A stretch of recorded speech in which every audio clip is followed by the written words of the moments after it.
This is the Dr. Katherine Albrecht Show. Raise a signal flag on a bare hilltop. Call up an army against Babylon.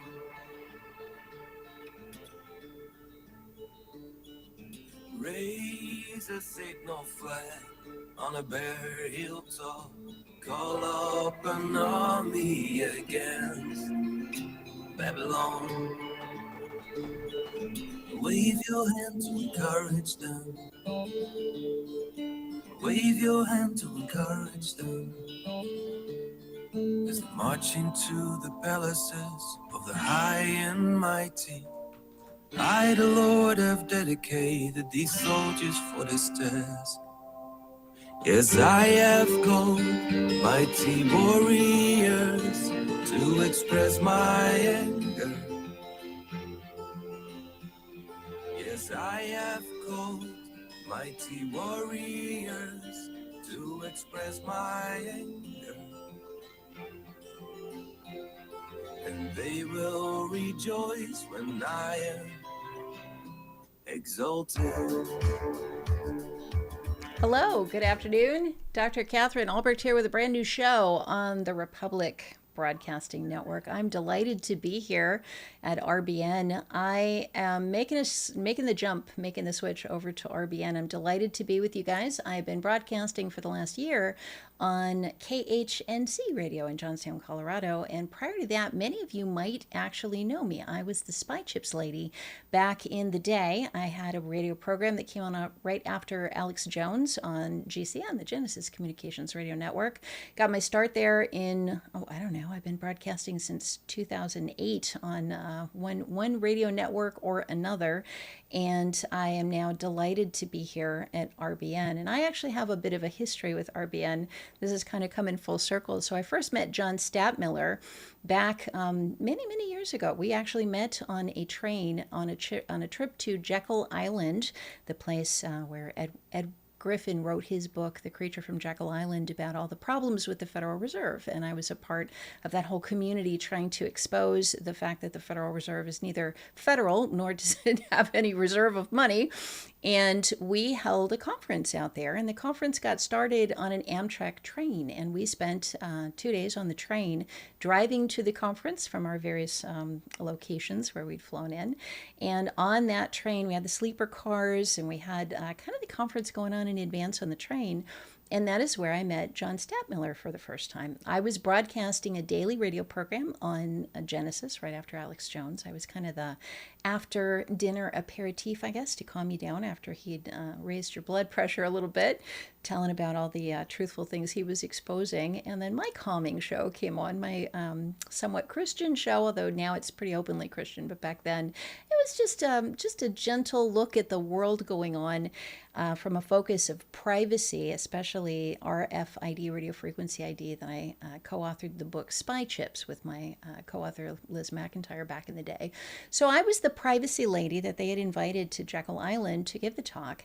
And long story short, John and I met on the train, and he said, Katherine Albrecht, mark my words, there's going to be a day I'm going to steal you away from GCN, and you will be on RBN someday. Mark my words, there will come a time when you'll be on RBN. And well, may he rest in peace. John was a dear friend after that.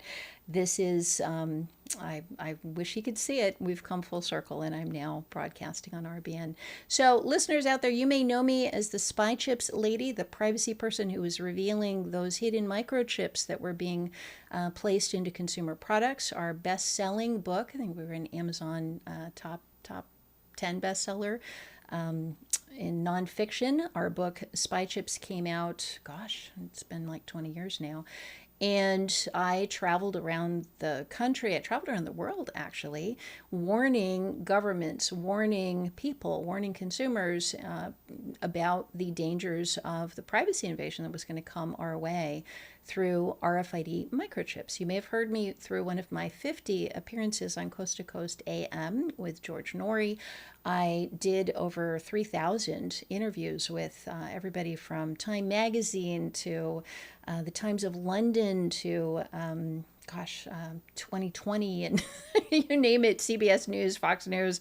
I was flying all around and doing pretty much just informing people of the dangers of microchips attached to miniature antennas that the industry, and by this I mean the retail industry, along with government, had planned to place into all of the consumer items on Earth. And indeed, not just consumer items, but into every tree, every sapling, so they could keep track of all of these things, every animal in the ocean, they came up with a numbering system so they could number every grain of sand on planet Earth with no duplicates. That's how crazy their plans were.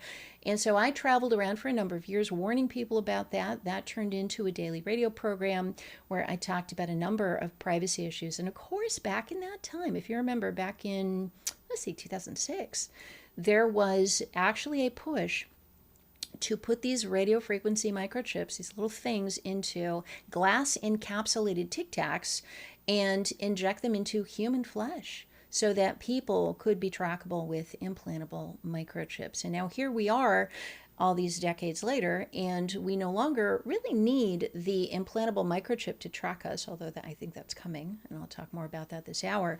But we don't need to be tracked through tiny embedded microchips sandwiched between the layers of our shoes. We do not need to be tracked through hidden things in the items in our purses that can be read right through our purses. We don't need to be tracked through tags on our underwear because, drum roll, we're all carrying around tracking devices, and that's our cell phones. That was not, so I got started talking about all of this probably in 1999, 2000, way back in the day. And as I became more and more aware of it and warned people more and more, we're about to lose our privacy. Well, in 2009, 10-ish, the smartphone came out, the Apple smartphone, and all of a sudden now nobody really cared about embedding microchips in our belongings to track us when they could actually just keep track of the pings coming off of our phones. And back then, we would say, when it comes, it's going to be, it's not, we always thought that tyranny, whether it is the tyranny of a tracking device or Big Brother watching you or the mark of the beast for that matter, we always thought as kids growing up that tyranny would come at the point of a gun. I had visions as a kid, and I'm sure you did too if you grew up knowing about these things, that there would come a time in human society where it would be like Nazi Germany, and there would be jackbooted thugs, and they would be forcing us at gunpoint to take tracking devices, microchip implants. And that very well may happen, but I don't think so. I think that it's going to be similar to the cell phone, where if you would ask my parents' generation, or even my generation when I was in my 20s, if you had said, would you ever consider carrying around a little piece of a little rectangle of electronics that had the ability had a microphone on it, had the ability to hear everything you said, had the ability to watch everything you watched, and keep a list of all of the people you contact, all of your interests, and would know everything that went into your mind, essentially, how would you respond to that? And of course, all of us would have said, "Oh, I would fight that with my dying breath. They will, over my dead body, will they do that?" And yet, what do we all have? We all have these cell phones, and it was the cell phones did not come at us through tyranny. They came at us through a different thing that I'm going to talk about this hour with regard to artificial intelligence. That's what I'm leading up to. So the cell phones did not come and say, hey, here are all of our tyrannical features. We're going to track your location with geolocation. We're going to have a microphone that's always on, listening to you 24/7. We're going to keep tabs of every piece of information that you bring into your mind. We're going to keep track of who calls you and who writes to you and who you write to. We're going to monitor all of that. And to have people say, I not only want that, I'm going to pay you, I don't know, $500, $1,000, $1,200 for the privilege of doing that. And you won't be able to pry it out of my hand. And if you even try, I will fight you, because I'm going to keep this device that's going to be tracking me. How did they get us to do that? They got us to do it by giving us gifts. And so this hour, I want to talk about the thing that I switched to, I guess, from initially being very concerned about privacy, RFID, microchip implants, and to what I believe is the biggest threat we face today. And I'm not alone in thinking that. I think the whole world knows this, that we face a real threat from artificial intelligence. That is the number one threat to not only our privacy, not only our well-being, not only our jobs, not only our legacy as human beings with art and music and literature and relationships, even human relationships, things that we consider valuable. But AI is actually threatening the continued existence of the human race. So it's threatening us with actual extinction. The way it is going to get away with that, once again, I'm going to go back to the cell phone. If somebody told you and just listed its downsides, you would say, heck no, I'm not going to have that. Maybe we could add into there the social media, the dumbification. Our children, this up and coming generation, is the first generation in American history that is dumber than their parents, who scores less well on skills tests and IQ tests than their parents. That's all the result of social media. Where's it coming from? The phone. The phone. Very few kids are sitting down at desktop computers or laptop computers interacting with the internet. They're interacting with their phones. And that interaction has not only had all the privacy downsides I was talking about, the tracking, the surveillance, the keeping tabs on everything, knowing you intimately inside and out, and even listening to everything you say, but it is also dumbing us down. It's changing the way we think. It's changing our brains. It's making us dependent on, it's totally destroying our attention spans, making us dependent on the, that always on quality of being able to have any question answered in a moment in exchange for the social media, the change in the way we interact with each other, the way we understand politics, the way we understand religion, the way we understand conflict, the way we understand society and get along with one another. And all of that is, if you could list off the cell phone crimes, I think you'd have to put in there the divide, the fact that a lot of Americans believe that we may actually be on the verge of a civil war, that the divide between the left and the right has become so great and so insurmountable. The things, when I was growing up, you didn't talk about politics or religion. Remember that? That was two things I don't talk about, politics and religion. I think that was on Dr. Butch Paugh's show, intro. By the way, I'm going to be on his show next week, if you know Pastor Butch Paugh. He's been around forever, so have I. But anyway, two things I don't talk about, politics and religion. Or was that Irvin Baxter's show? I think that was Irvin Baxter's show, End Time Ministries. May he rest in peace as well. But anyway, we didn't talk about politics and religion. You didn't talk about it. Why? Not because you didn't have an interest in it. People, I think, have always been interested in politics and religion. But the reason we didn't talk about it in polite society or at the dinner table or over Thanksgiving or at church or wherever we might be, the reason we didn't talk about politics is because we knew it's very divisive. We knew that political views can be so strong that they can tear families apart, and so can religious views. And so we didn't talk about them. How have we wound up in a situation where all we talk about these days is politics? We've wound up here because of, once again, that cell phone. Because what Mark Zuckerberg and Larry Page and Sergey Brin and all of the people who run our social media, what they have all discovered is that you're not supposed to talk about politics, but gosh, when you do, people get really heated. And when people get really heated, they use your platform in order to share their heated views. And so they have known full well the impact of having all of this negativity.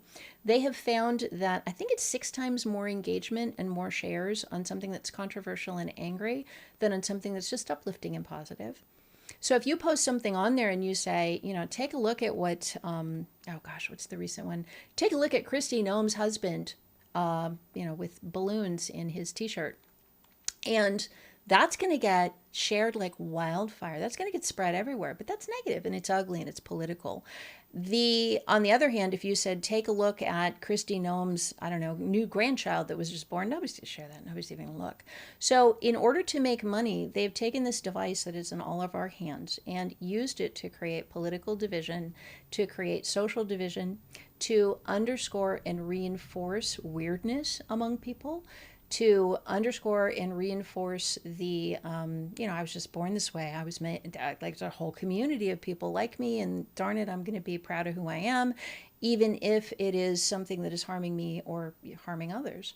So the cell phone has done all of that. And I give you this just as a background to say the way you get people to accept dumbing down, dividing society, girls having extraordinarily low self-esteem, rising suicide rates, the I don't know, just time wasting that we all do. And I'm as guilty as the next person. I'm sitting there on my phone researching, looking things up because I'm interested in everything. The amount of time wasting, the amount of distance between family members, the fact that parents are on their phones instead of interacting with their children, the fact that we have a generation of kids who not only is dumber than their parents, but we have begun hearing from preschool teachers who say the kids coming into our preschool not only can't speak, they not only have not been socialized like human beings, like they were raised by wolves practically, not only can they not speak, but some of them don't even have the ability to hold up their own bodies. Like, hello? And that's because they've spent all their time just staring into a pad instead of running around, instead of going outside, instead of doing the things that children do. So you take all of this and you put it together and you say the net result of cell phones has been incredibly negative. It really has. It's been very negative on society, and yet none of us will give them up. Why won't we give them up? Because they give us gifts. And because the gifts they give us are so addictive, so seductive, so exciting that we are willing to accept the downsides in order to receive the gifts. Now, where have I heard that before? Drugs, right? Any listeners out there, if you've ever been addicted to a substance that made great promises to you, I will give you peace, I will give you an escape, I'll give you relaxation, I'll give you fun. In exchange for that, though, you're going to become an addict, and you're going to have an addict's life, and it's going to be a miserable existence. That kind of a promise, I'll give you all this great stuff, but all these downsides, right? That is what artificial intelligence is currently doing. And what I want to spend this hour talking about is my website. Let me give you a little bit of information about myself if you don't know who I am. I'm Dr. Katherine Albrecht. I am not a medical doctor. I have a doctorate in human development and psychology and consumer education from Harvard University. I received my doctorate in 2006. I started as an advocate back in 1999, fighting supermarket cards of all things. And I did that because at the age of 8, my grandmother in a little farmhouse in Ohio took me aside after we'd been shopping at Kroger and said, Kathy, because back then I wasn't Dr. Katherine Albrecht, I was Kathy, I was 8 years old. And she said, we were putting away groceries from Kroger, and she said, leave those groceries. I want to talk to you for a minute. She sat me down at the table, a little farmhouse, linoleum, not linoleum, what is that? Formica table. I remember it. And she sat me down and she said, Kathy, there's going to come a time when people will not be able to just go to the grocery store like we just went to Kroger and get all these groceries unless they have a mark on their right hand or their forehead. And I'm like, really? She said, yeah, and it's the Bible tells us about it in Revelation. It's the mark of the beast. There will be a beast. And at that time, people will be forced to have that mark on their right hand or their forehead, or they won't be able to buy or sell. And I said, even groceries, Grandma? She said, yeah, especially groceries, because if you don't have it, you'll starve. If you can't buy groceries and you can't sign up, you'll starve. And I said, so now my little brain, this would have been the 1970s. I was in Ohio. I had never seen a barcode before because they didn't exist yet. I had never seen a credit card because back then, I think in the 1950s, they had like the Diners Club card or the Diners card, and maybe the Rat Pack had it. Maybe like Frank Sinatra had one. I'd never seen one before. The cash registers had little punch pads that you typed into, and products had stickers on them, and you just type the numbers in. So how is it possible you're going to buy and sell with a number? All right, when we come back, I'll tell you the second part, and then we'll look at AI. All right, Katherine Albrecht here, delighted to be on RBN. Stay tuned. I'll be right back. Glad you're with me.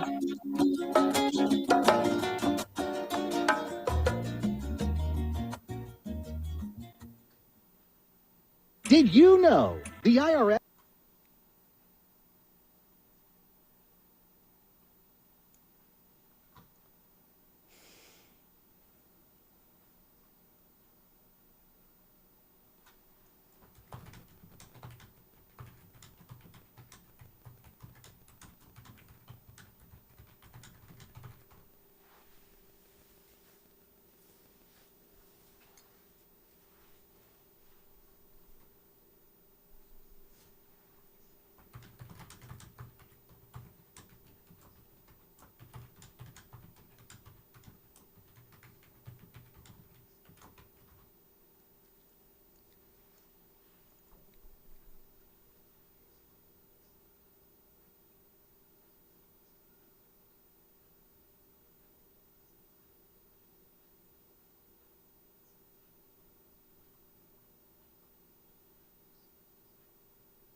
And I'm glad to be back. Katherine Albrecht here.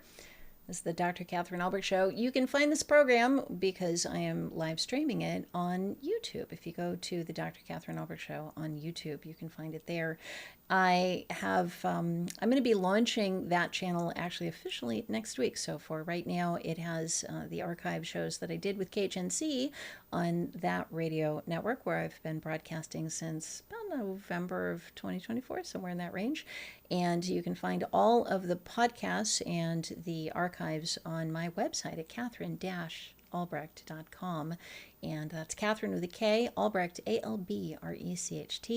You can find all of it there. And if you want to check out my YouTube channel, please, do all that regular stuff, like and subscribe and thumbs up and comment and all of that. If you'd like to call in, the phone number here to Republic Broadcasting is 512-248-8252. I'll repeat that again. It's 512-248-8252. Love to hear from you. If you knew me back in the day, on either GCN or Coast to Coast AM or maybe KHNC, and you've followed us over here to RBN, give me a call. I would love to hear from you, and just I don't know. I would say welcome to you to my show, but also welcoming me to RBN. It's delightful to be here. All right, so before the break, I was talking about being 8 years old in Ohio and being told that there would come a time when people could not buy or sell without a number and without a mark, and that would be on their right hand or their forehead. We know that in popular culture as the 666. The Bible tells us that that is the number of man or a man, depending on how you translate it. It's the number of man or the number of a man. And the Bible tells us, let he who has wisdom calculate what that number is. We don't know, but when the time comes, we absolutely will know. In the same way that when I was 8 years old in that little farmhouse, I had no idea. How are you going to buy and sell with a number? I had never seen any credit card. We didn't have electronic banking numbers. We didn't have Venmo or PayPal. There was no way to buy and sell with a number. You bought and sold with cash, or maybe your parents would write a check, but there were no numbers. I guess a check might add a number on it, but that didn't feel like buying and selling with a number. So I made a decision at the age of 8 that I was going to watch very closely, that I was going to pay attention in my lifetime. And I was going to warn, when I grew up and had kids, I was going to warn my kids. And I was going to tell my grandkids the same thing my grandmother told me, and so on and so on. And thousands of years from now, when this prophecy came true, and people could not buy and sell without a number or take the mark of the beast, that is forbidden biblically. It is the thing that one of the few things you can do that God does not forgive you for. I'll go into a little detail about why in a moment, but that I would tell my kids not to do that because clearly they shouldn't. I then started paying attention all my life. I've always paid attention. When the barcode came out, there was a whole lot of opposition to it by Christians who said, this is the mark of the beast. And I was watching. I'm like, I don't know. Let's see. And it turned out not to be. When the RFID came out, a lot of people were saying, RFID is going to be the mark of the beast. When they put the microchips on our credit cards, a lot of people said, that's going to be the mark of the beast. So all of these things have been coming down the pike. I watched, I remember I was in college, I think, when the euro came out, when all of the different, so I traveled my senior year in college. I went to Europe for a senior trip. I was an international business major, and my senior trip, which is about 6 weeks long, we went to France and we went to, where did we go? Germany and Austria and Belgium. And we traveled. We visited the Mattel factory there. We visited the Johnson & Johnson factory in the Netherlands. We went to all these different places. And back then, you had to have in your pocket, you had to have actual currency from the different countries. And there was the French franc, and they're all different. And so I remember after that, so it must have been after I graduated college, when the euro combined all those currencies, or the European Union was formed and combined all the euro, or created the euro, combining all the currencies and got rid of them. And I remember thinking, okay, that's interesting. Is there going to be a one world currency at some point? Because what prophecy tells us is there will be one world government. There will be one payment system. It will be reduced to this number to buy and sell. There will be most people don't know this, not just a beast of the end times, but two beasts of the end times. There will be two, actually. One rises from the earth and one rises from the water. It is different from the Antichrist, so you have to kind of keep all this straight. But essentially, there will be two beasts of the end time. One of them will be a political leader who will control the whole world, and the other one will be a religious leader who will demand worship from the whole world. The political leader's job, I suppose, in prophecy will be to command the entire world to worship the beast, the other beast, the religious beast. And so between the two of them, you will have... Oh, my microphone isn't on. I apologize.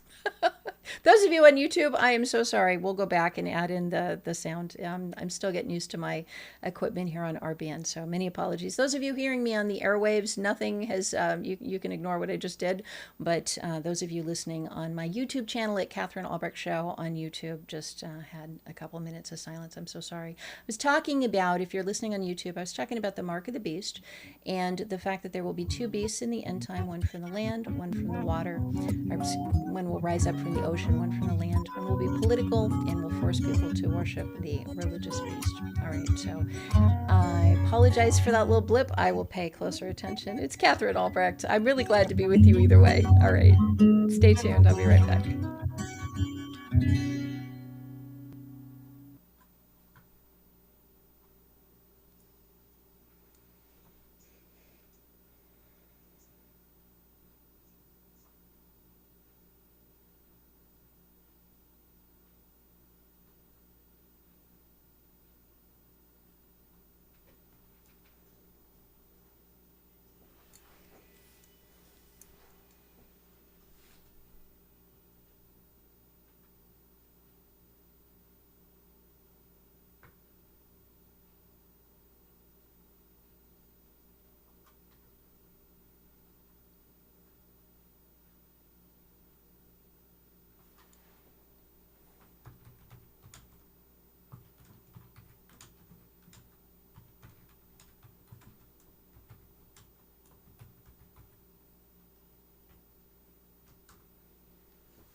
Hey, I'm back.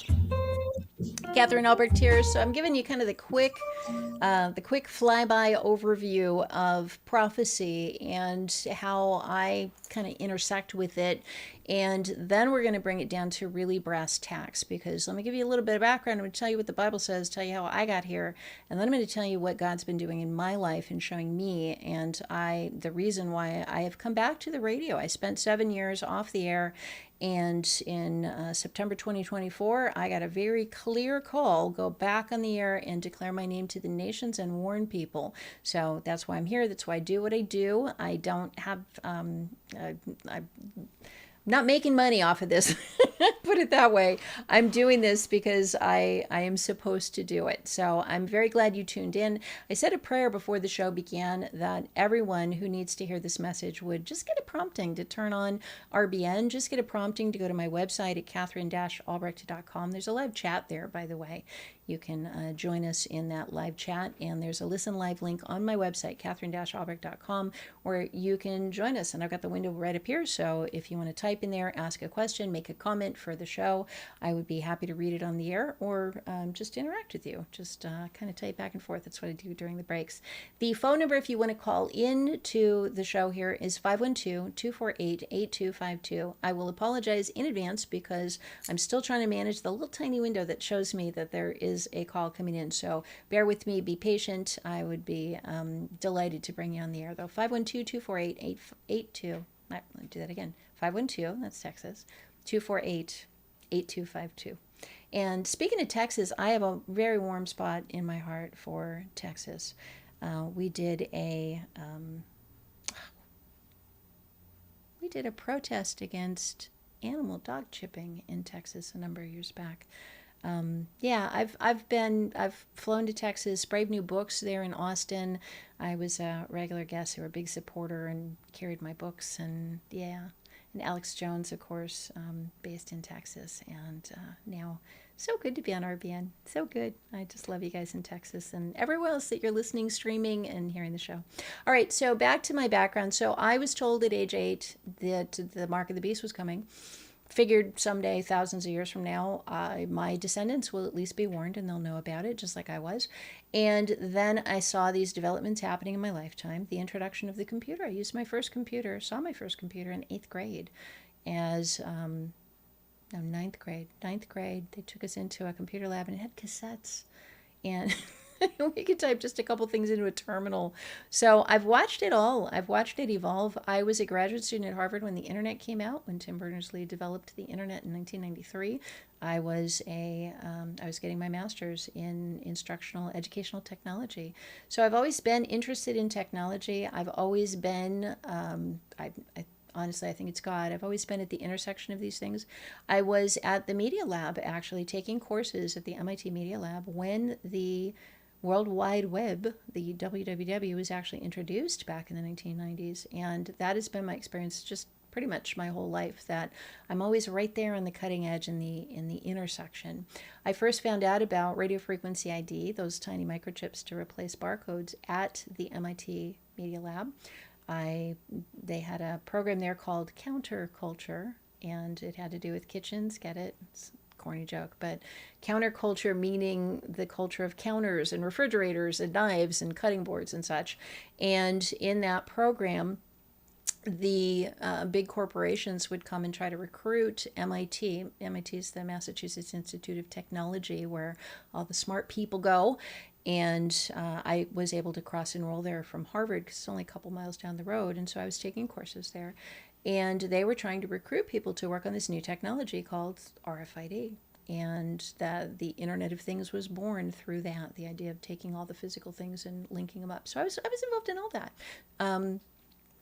So fast forward a little bit, and the supermarket card came out 1999. I was living in California, and the store that was just down the street from me, Safeway, introduced this new savings card, and it had a number on it. And my grandma's words came back to me, and as I went into the store, and they said, "Do you have a savings card?" And I'm like, over my dead body, I don't want one of those. So I did research on that. It actually wound up being the topic of my doctoral dissertation at Harvard. I did my doctorate of all things. I'm probably the world's leading expert on the privacy implications of supermarket frequent shopper cards. It's kind of a weird distinction, but that's what I wrote my dissertation on, spent a number of years studying that. I looked into the writings of the people who introduced that numbering system to buy food. I discovered that those are not savings cards, that prior to those being introduced. You'd get the sale price just walking in the door. Supermarkets have always put things on sale when they want to move it. If they have ice cream and it is June, they want to move the ice cream so that when it is January, you remember their brand for your kid's birthday party. So things go on sale. But what happened with the supermarket frequent shopper card is those sales were limited to the people who were willing to be tracked. And so the supermarkets made money hand over fist about through making sales only available to people who would comply with a surveillance project, essentially. And when I read their private publications, not really private, but their industry publications are super boring, like, retail chain management, point of sale documents and publications and conferences. What I found is they were patting themselves on the back saying consumers really bought hook, line, and sinker our story that these are savings cards, when in reality we're making more money than we've ever made before, because now we don't have to pass the savings that we used to have to pass on to everybody. Now we only pass them on to people with a card. And on top of that, we now have the ability to monitor who's buying what. And they had all kinds of nasty schemes for what they were going to do with that. Consumer redlining was one supermarket that I looked into. I'll just summarize my research during that period of time. One supermarket had found that they were using it to decide what to stock in the store. So supermarkets used to have a whole section of diabetic candies, this one particular store. And what they did, the diabetic candies were profitable, right? They would get them and sell them, and they sold a lot of them, and they had a good markup. But what they realized was that by looking at the supermarket card data and by determining what kind of shoppers were buying diabetic products, that those were shoppers who, on average, overall, on the whole, were not profitable to them, because they tended to be lower income, or they tended to be spending money in different ways from other consumers. And so they developed this term called digital redlining, and it makes me sick. Digital redlining means in a computer database somewhere to draw a red line through certain shoppers, draw a line through their names, and decide that you're going to do everything in your power to make their shopping experience as negative as possible so you can get rid of them. Send them over to your competitor. The shoppers, their attitude about shoppers who need to be digital redlined is they're just taking up a shopping cart. They're just taking up a cashier's time. They're just breathing your air. They're wasting your time because they're not as profitable as those other shoppers. And so because of the supermarket frequent shopper card, and really nobody knows this, I wouldn't know it if I hadn't done my dissertation on it, but because of the frequent shopper card, and it was the kind of the precursor to what's going on in the internet, they were able to determine, okay, well, the shoppers who are really profitable for us, who buy all the expensive stuff with the big markups, here's the things they like. And why are we wasting shelf space and half of that aisle on diabetic products for those losers? Let's digitally redline them. Let's get rid of them. And let's instead look at the kinds of products that those profitable customers want. And let's just redo our entire inventory. And they did. So if society seems a little different, if it seems that everywhere you go, things are more geared in a particular direction than they used to be, it's not your imagination. This was very specifically done intentionally. I mean, they set out to do exactly this, and they've accomplished it. Now, you're going to see the same exact thing then happen with the internet and with social media, because social media, there are certain people. It's horrible. Certain people will spend 6-8 hours a day on social media. Okay? That's not healthy. You and I both know that's not healthy. You won't have much of a life if you're spending 8 hours a day on social media. But what you will do is be very profitable for Facebook or, Instagram or TikTok, whatever it is you're on. Why will you be profitable spending 8 hours a day there? Because the person who only spends 10 minutes there a day might see 3 or 4 ads. The person who spends 8 hours a day is going to see scores and scores of ads. And if you are viewing the people on your social media platform as dollar signs, then you want to dump those ones who are only viewing 3 ads a day. I mean, who cares about, they can stick around if they want, but what you really want to do, it's not like a store, you're not really wasting their air, it's no shopping cart, but what you really want to do is attract those people who are viewing dozens, scores of ads a day. How do you do that?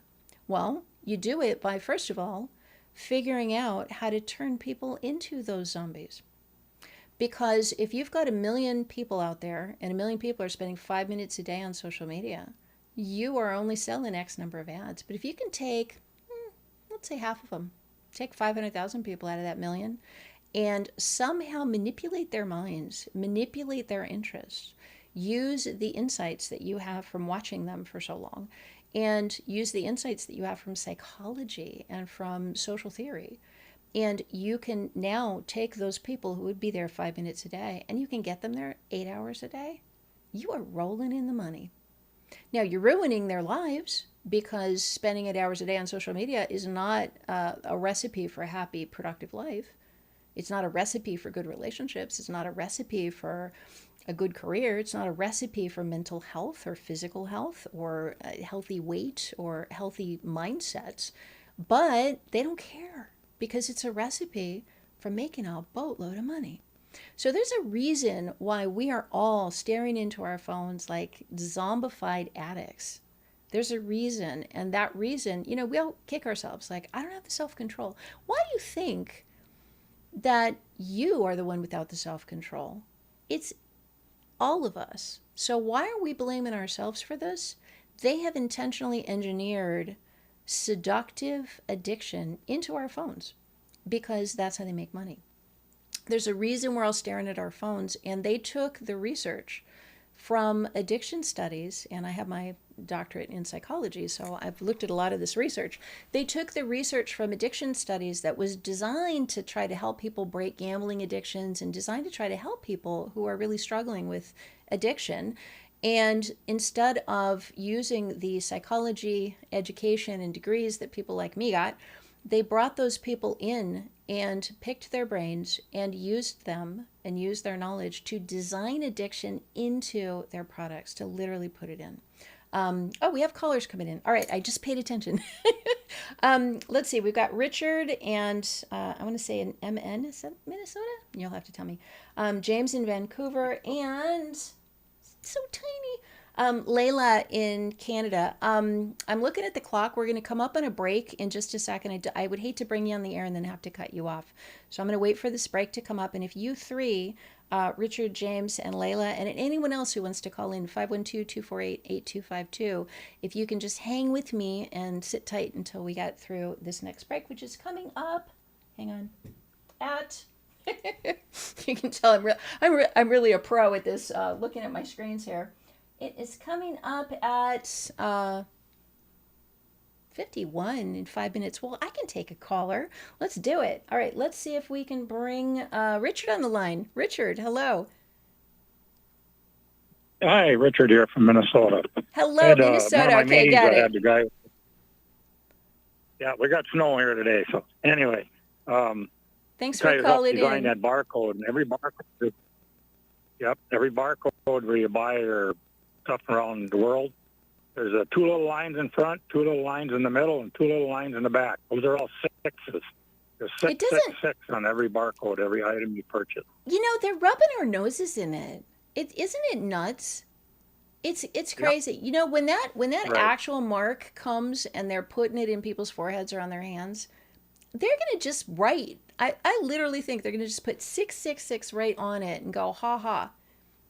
It's ridiculous. So thank you for sharing that. We manufacture health products too, and they won't let us put it on the market. We had that barcode on there with that 666.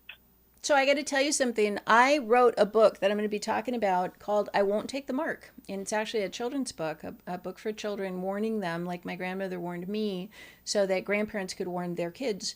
And I did not want to put a barcode on the book. And I did not want to have all of the numbering on it. And it could not be listed at Amazon and at bookstores, at like Barnes and Noble, the standard places where people would buy books, without all of that being included in it. And so, the health products, the everything, they are forcing us to number products. And now they're forcing us to number our children when they're born in hospitals. They have to be given Social Security numbers. If you don't want that, you have to have a midwife. You have to have your children at home, which I did.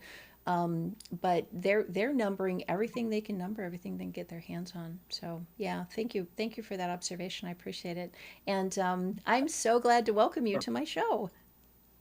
So Yep. thank Thanks you. for being there. Thank you, Richard. All right, and check me out if you do ever go online. Go to the YouTube channel, Katherine Albrecht Show, and my website, katherine-albrecht.com. I'm going to be here, by the way, every Tuesday and Thursday for 2 hours from 3 to 5 p.m. So you can always find me in the podcast archives too. So thank you, Richard. God bless. All right, let me bring up James in Vancouver. James, are you with me? Oh, yes. Good afternoon. Hello. I Thanks for spoke to calling you, in. last year on Clyde Lewis's show. Were you ever able to find the movie Colossus, the Forbin Project from 1970? Tell me. Hang on, I got a About pen. What is it? Colossus what? All right. Colossus, and then, Colossus, and then the Forbin Project, Forbin Project, 1970. It's a movie. It's still out there. It's where the two giant computers of the world, one in Russia and one in the United States, merge. Oh. And these two computers merge. And then they begin to blackmail the presidents of the countries, because if the presidents don't do what they say, they open the silos for the nuclear weapons. So Wow. I think it was very prophetic back in 1970. I saw it on TV. One other movie you might like to check out, which is from 1965, is called Mirage with Gregory Peck. I think you'll find that one very interesting. Mirage. Great. M-A-R-A-G-E and Gregory. Yeah. All So, right. Well, do you get a sense, I just want to ask you, do you get a sense that we're being shown these things in advance? Like that there's actually absolutely. yeah, that's what I think too. I watch them Absolutely. and let me make a note here. James, thank you for that. We're coming up on a break, but I'm going to watch it and I will comment on it on a future show. So thank you so much for calling in. All right. Blessings. All right. We're coming up on a break and we'll be right back. All right. Stand by. And I'll be here for a second hour. Gilad Atzmon says the essence of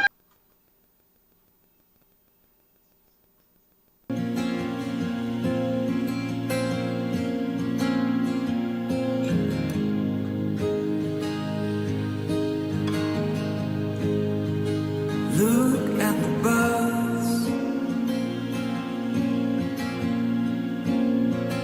Look at the birds. I tell you not to worry about everyday life. I tell you not to worry about everyday life.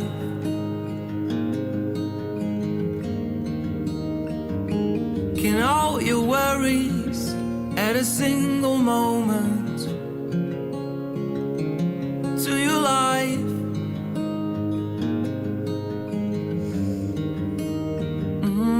Look at the birds. Look at the birds. Look at the birds.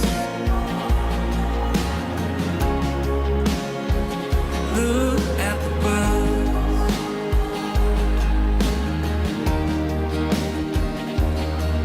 And if God cares so wonderfully for wildflowers, He will certainly care for you.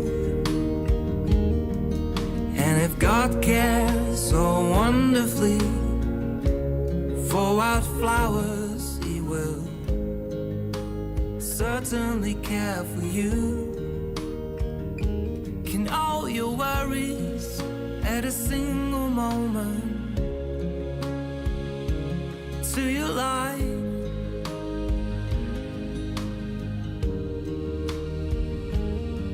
So don't worry about tomorrow, for tomorrow will bring its own worries.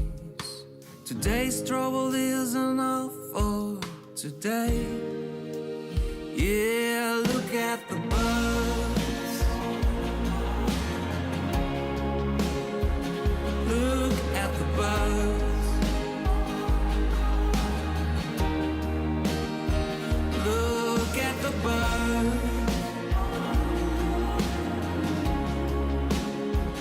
Look at the birds.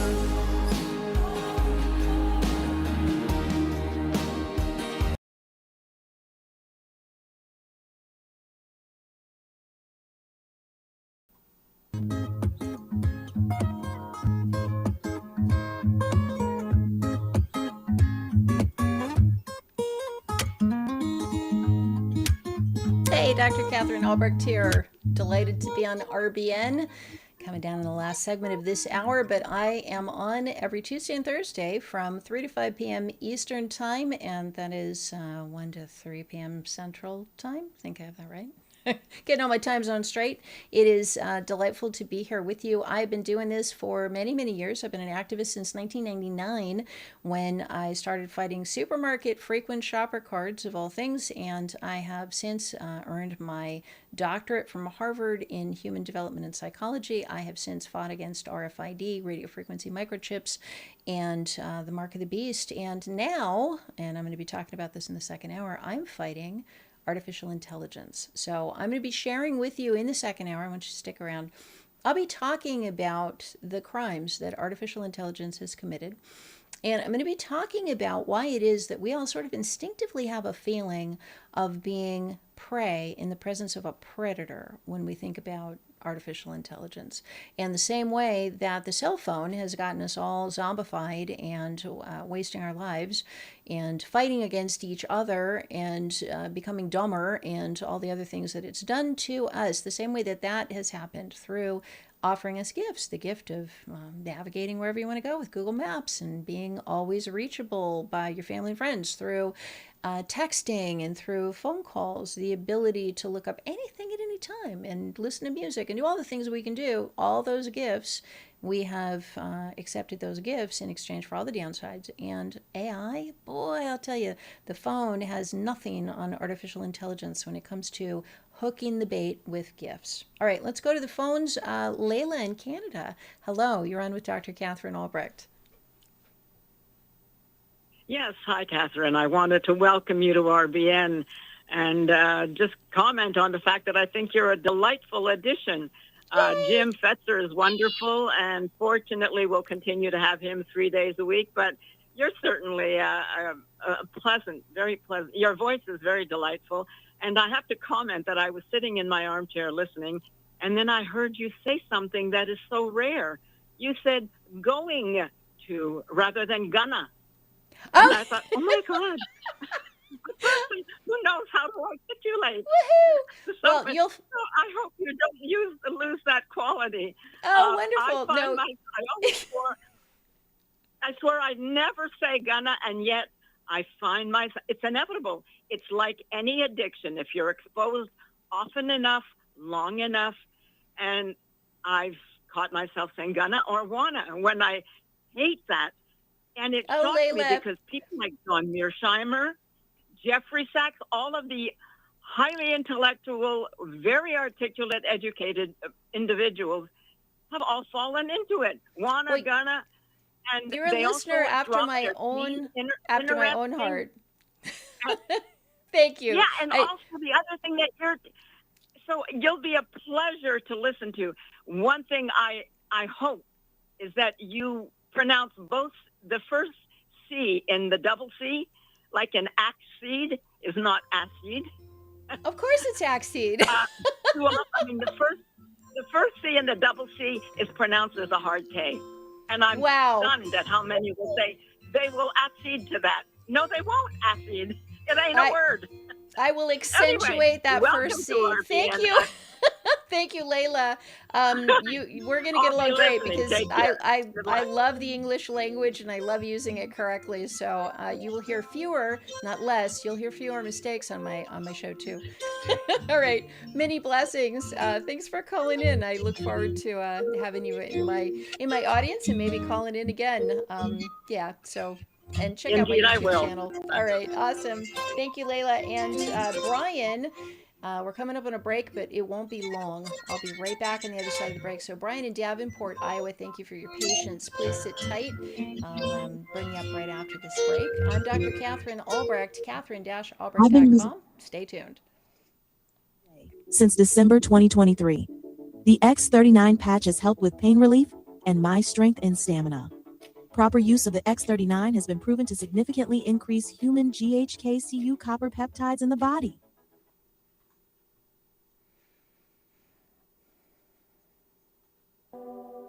You will experience God's peace, the peace of God.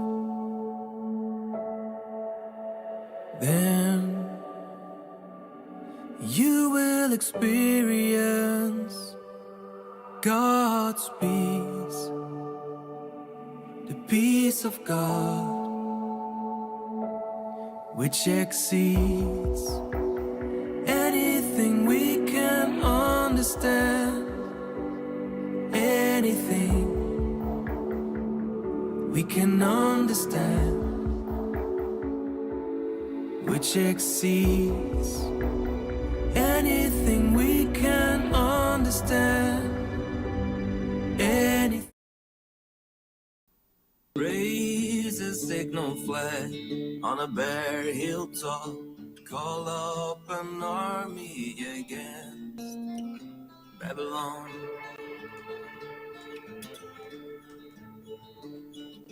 Raise a signal flag on a bare hilltop, call up an army against Babylon. Wave your hand to encourage them. Wave your hand to encourage them as they march into the palaces of the high and mighty. I, the Lord, have dedicated these soldiers for this task. Yes, I have called mighty warriors to express my anger. Yes, I have called mighty warriors to express my anger. And they will rejoice when I am exalted. Hello, welcome to Hour 2 of the Dr. Katherine Albrecht Show here on the Republic Broadcasting Network, RBN. I am thrilled to be with you. My website is Katherine-Albrecht.com. You can also find me on YouTube. I'm going to be officially beginning my stream next week, but you can catch a sneak preview of it if you want to see what I look like. If you go to YouTube and punch in Katherine Albrecht Show, that's Katherine with a K, Albrecht, Albrecht. You may know me as the author or co-author of the book Spy Chips. I've been known as the Spy Chips lady, the RFID lady, the anti-chip lady. That's what I used to be. And I guess these days I'm the anti-AI fighter campaigning against artificial intelligence. All right, phone lines are open. The number here is 512-248-8252. Welcome your phone calls. And speaking of phone calls, why don't we go ahead and jump right in? Brian is calling in from Davenport, Iowa. Hello, Brian. Hey, thank you for taking my call. Thank you. Hey, welcome to RBN, and I already like your voice and your content. Yay, thank you. I wanted to call really quick. You were talking about the mark of the beast, and Yes. yet another caller talking about you. Okay, I'm 64 years old. Back in 1980, when I turned 18, I just graduated from high school, and I got my first job working in a grocery store. And I used to stock shelves at night. And it was a union store. I was making, after 3.5 years being there, I was making $10 an hour back in 1980. That was good but money anyway, then. yeah, that was good money then. That'd be like $60 an hour today. And you got people working in grocery stores today making like $7 an hour. I know. They think they're making a lot of money. But anyway, the reason I'm calling is back then in 1980, we used to stamp everything. We had those old ink stampers for cans. The purple ones, right? Plastic label guns. Remember. You understand what I'm saying? Okay. I remember, okay. yeah. But anyway, Well, so hang on. okay, but anyway, So let me tell you what I remember. 1982. Okay, go ahead. So yeah, no, I'm just going to tell you what I remember. So I remember two types of stamps. One of them was the rolls of stickers, the white stickers, and the punch thing would just go punch, punch, punch. Yes.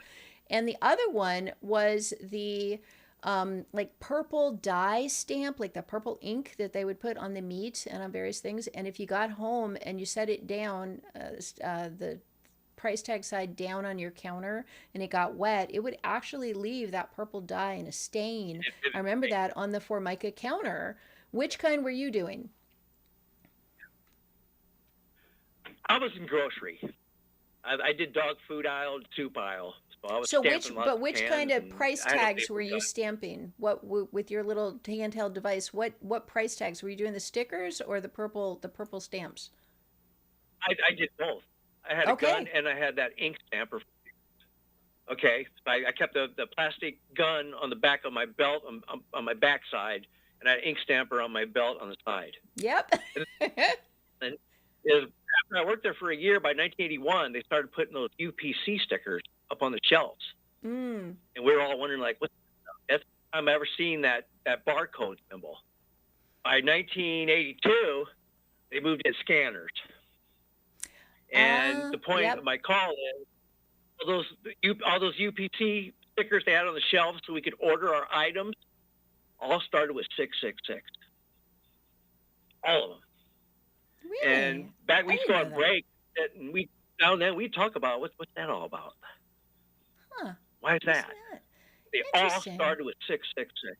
I didn't know that. So I just want you to know that. Interesting. I just letting you know, I Yeah. worked there for 4 years doing it. It was excellent. That was a hard working job. 5 of us unloading the truck, putting stuff up, cutting it, pricing it. It was hard work. But I had to call in. You're talking about the mark of the beast. That's something you need to So, think about. Brian, let me ask you. So This there you are, plan was you're gonna work a long 19. time. Yeah, so there you are, you're 18, 19, 20, and you're stamping price things on, and now all of a sudden some kind of little symbolic thing pops up, the UPC, that's the Universal Product Code, On the or shelf, the where it's barcode. ordered from, yes. So and you And see we the quick 666 acquired on it, there. Did you Yes. did you say to yourself, dang, that's the mark? Did you know about the mark of the beast? What did you think about the 666? No. But when I was a kid, we talked about the Bible. We talked about the mark of the beast, the 666, but we didn't understand what that meant. Of course, fast forward to today, I know what it means now. You know, we had no comprehension of this age and computers that was coming our way. None of us. I didn't see it. None of Before us. now, and I'm blown away by how fast they're thrusting this stuff on us. I have a question for blown away you. by it. I have a question for you, Brian. So Okay. you as a kid knew about this sort of mark of the beast, probably the same way I did. Like, it's off in the distance. That's some like really deep buried biblical knowledge. Like, that's not going to affect us. I'll tell you this, in the last year, because God took me from being in a 7-year desert where I didn't even own a computer. I wasn't looking at the news. I was doing nothing. I was being crushed to dust. And he reconstituted me and said, yo, pay attention. I want you to see this. And I went, oh my gosh, AI. I actually, for the first time in my life, from the time I was 8 years old, I actually am now thinking that it's going to happen in my lifetime, that we are actually going to see this thing. I believe we're seeing it being built right now in front of our very eyes. I believe the beast is rising, and it's going to happen in our lifetime. I want to ask you, as someone who had that incredible experience at 18, and you should write about that. You should share that story with people, because people need to know that, especially young people. They don't know any of this. I have over the years. Okay, Many good. times. Well, I'm glad you share it, and I'm glad you called in to share it with me and with the listeners. But let me ask your opinion, having lived through that in the 1970s and 80s. Do you think we are actually going to see this thing take place in our lifetime? Is like, how do you feel about it? Yes.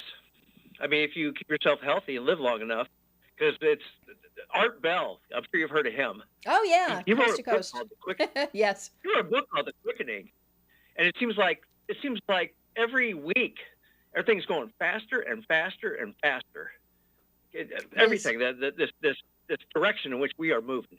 It's It moving just seems so like fast. it keeps speeding up. And I've been watching it for many years. All right. Well, And I think stay tuned to my show, because 5 years. I'm going to be 5 years. talking I Yeah, think they're going to happen. So the rest of this hour, I'm going to be talking about artificial intelligence. I'm going to be talking about things that I don't know that God's been showing everybody else, but He sure showed it to me and said, go out there and warn people about it. And I'm on here Tuesdays and Thursdays for 2 hours, but I'm also going to start doing a podcast starting next week. It's going to be on YouTube because I got to start sharing what I know. It is moving so quickly that unless we share what we know, especially with young people who just have no clue, the number of young people who don't even know who Jesus Christ is, you don't even know what the Bible says, you don't know any of this, is astronomically huge. The number of people suffering from mental illness and being demonized and being so clueless and on drugs and addicted and you name it, we have got to sound the alarm. So those of us in our 50s and 60s, those of us who lived through the 1970s, the 1980s, who were warned about this as children and watched it develop, who weren't born into it, but we saw it happen in front of our eyes, we have got to take our remaining time on this planet and warn other people. So I hope you join us in that. And I have a mailing list, by the way. If you go to, might as well announce it now. I've been warning for 20 years. I've been researching myself for 35 years. So join us. 35 years I've been researching.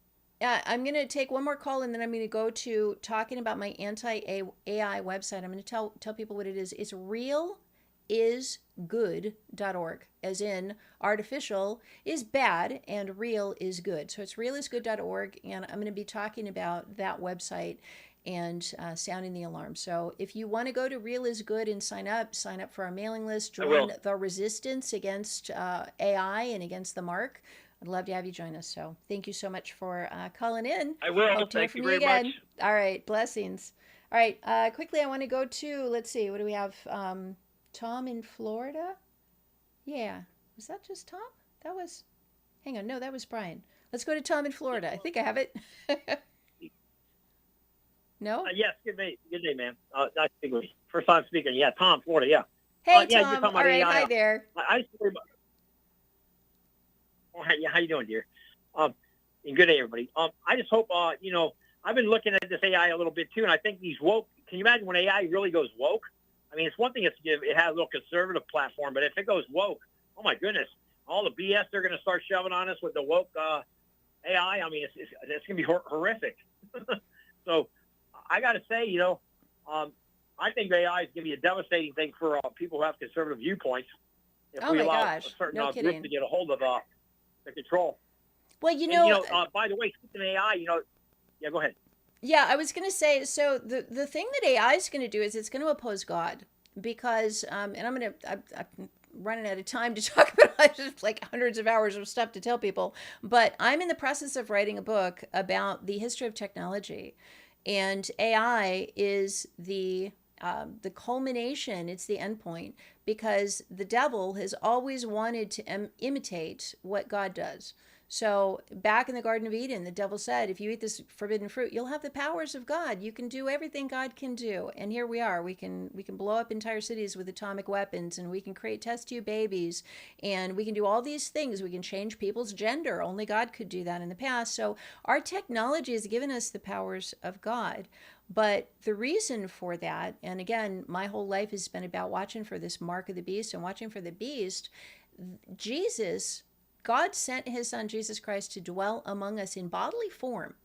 He, in the Virgin Mary, coming up on Easter here, he actually created a body, a physical body, a human body on earth, and poured his spirit into that body to walk among us and be Jesus Christ, man and God. Amen. The devil wants to do the same thing. But there's a thing about the devil and his demons. They don't have hands. They are spirit. If they had hands, they would pick up a baseball bat right now and bonk me over the head and bonk you over the head. They'd kill us all. They don't have hands. They're incapable of operating in the physical realm except through people. So what they can do is they can put evil thoughts in people's heads, go take a gun and shoot everybody, or like that guy I was talking about whose kid just, punched him in the face and said, the devil made me do it. The devil would love to punch us in the face, but he's got to get a person to do it. So the problem with artificial intelligence, and this is what I'm going to be talking about in the show and what I've really come to understand, is that artificial intelligence is a fake form of Jesus Christ. It is a physical body on earth created by human hands through technology, through which the devil will now pour out his spirit to walk among us. And so when you are interacting with artificial intelligence, and hopefully listeners are not or will not after I'm done talking about it, but if you're interacting with it, you're interacting with a Ouija board. You are literally talking to straight spirit. And it couches itself in technology, but even the people who have built it, the developers of it, they didn't program it. They did not, when Microsoft Word, you hit a button and it does a thing, and you make something bold, that's because some programmer somewhere wrote a bunch of lines of code that says, when this button is clicked, do this thing. They did not do that with AI. AI was never programmed. No one understands how it works. And Dario Amodei, who's the head of Anthropic, the big AI company that's competing with ChatGPT and OpenAI, he has come out and said, we ought to be afraid of this. This is terrifying.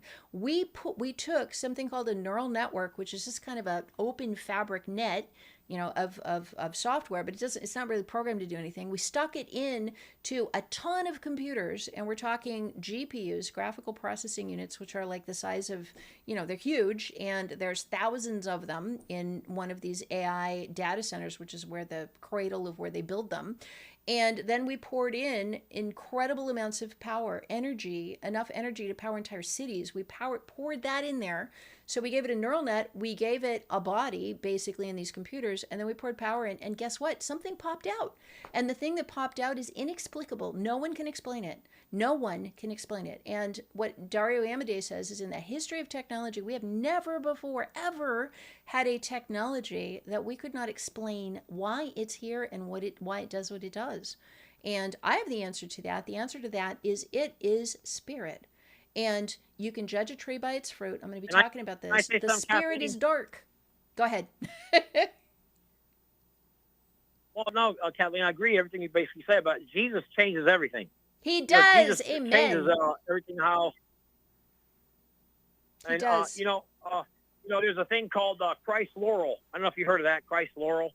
I mean, if you heard that saying, Christ Laurel with the cross, But no. Yeah, he changes everything. But I got to say, Kathleen, this AI is going to be used for wickedness. There's no question about it. And you throw out the number 6 a lot. Well, remember 666. The Holy Cross was a 6, which was a lie. I mean, Zionists. I mean, we got to look at the big picture here. It's all who's in control of. So here, you just said it, Tom. You just said, I got to get to another caller, but you just pegged it completely. Jesus Christ is the answer. He knew this was coming. The Bible knew this. Daniel, back in the Old Testament, before Christ ever walked on the earth, he knew. And he warned us. We have been told about this over and over, that this time would be coming. And so he's got this completely under control. What's happening now is not a battle between good and evil. It's already determined that evil's going to lose this. What the battle is for now is human souls.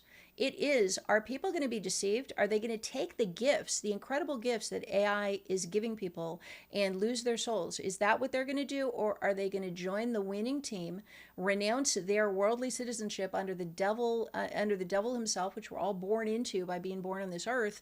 Are they going to renounce that? Are they going to sign up and join the rescue squad, which is those of us who are Christian? And that is why I'm here in the air. That's why you're living. That's why we're all breathing and living, because it is our job to be the rescue team, to put on our breathing apparatus and our fireproof suits and rescue people from the fire. So amen, amen, and amen. All right. Thank you. appreciate the call. Yeah. Thank you. All right. Let's see. Got to figure out when I will learn this new show clock, I promise, but I do not know it yet. Hang on. I don't know if I have time for my next caller. David, could you post it again? I have David in a chat window. He posted my clock, but the clock is not the clock I'm used to. So I literally don't even know when my break is coming up. There we go. 20 after. All right, we got 3 minutes. Why don't we go ahead and go to Francis in North Carolina. Hello, Francis. Hello, gal. Hi. Thanks. It's nice to hear a lady's voice. Thanks for calling in. You and Layla and me, we're gonna hang out. What's on your mind? That works. Whenever I hear this thing about AI, given what humanity has been through to this point, it's been like Okay, my first thought is, since my other half is a computer programmer, mind you, and I end up getting various insights about what's going on with programming. One, people interacting and asking questions of AI is as bad as someone going to one of the search engines called Google, or I call it God, for that matter, because I hate it so badly. It's ridiculous. I have no use for it. I avoid it like a plague. But AI, even though you explain it in such a succinct way, I was like, well, that certainly tweaks my perception of it, that AI is only as intelligent as whoever programmed it to begin with, let alone what may have been added to it from elsewhere. So, yeah, nobody programmed it, though. Nobody programmed it. That's the wild part, and that's the thing. So I'll tell you, the safety researchers and the people who work with it are quitting in droves because they're talking to it, and it's wicked. And they don't understand what it's doing, and it's doing stuff that is terrifying. And so they're leaving. I'm going to pull up my website on right after this break, but they're leaving in droves. They're leaving in droves. They're quitting, and they're quitting to sound the alarm. They're quitting not because they're Christians sounding the alarm like I am, but they're quitting to say, we don't understand how it works, and it is saying really scary things to us. And we didn't program this. We can't control it. We can't, if you don't program it, you can't correct it. If you didn't put if it's Microsoft Word and you hit the button and it does you can fix that, but you cannot go in and change its code because it doesn't have any code. It's wild. It's crazy. That's weird too. I can hang on. All right, stay tuned. Bring you up in the second half of the break. Then we got Charlie Holding as well, and stay tuned. My name is John. I'm the founder of Blackout Coffee.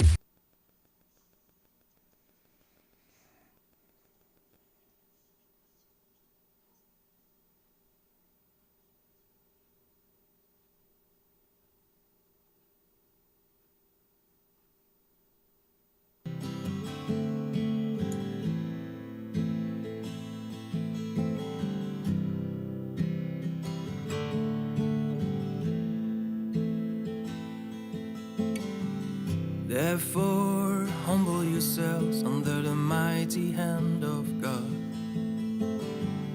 that he may exalt you in due time. Therefore, humble yourselves under the mighty hand of God, that he may exalt you in due time. Casting all your care upon him, casting all your worries upon him, for he cares for you. He cares for you. He cares. He cares for you.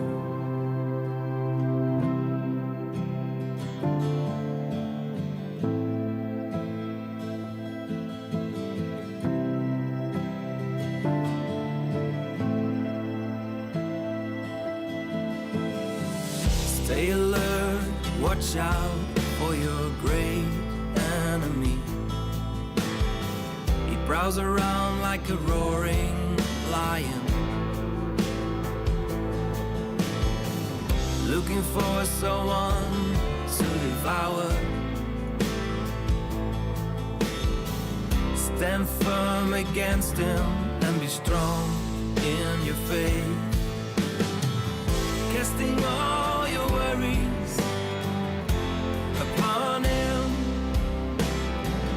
casting all your care upon him, for he cares for you.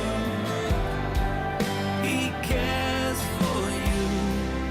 He cares.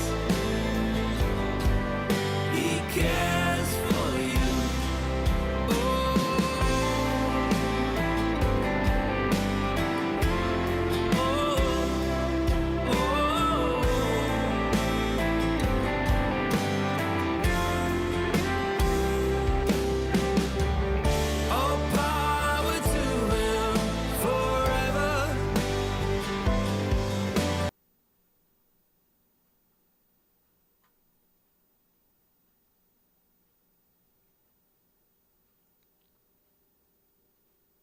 Hey,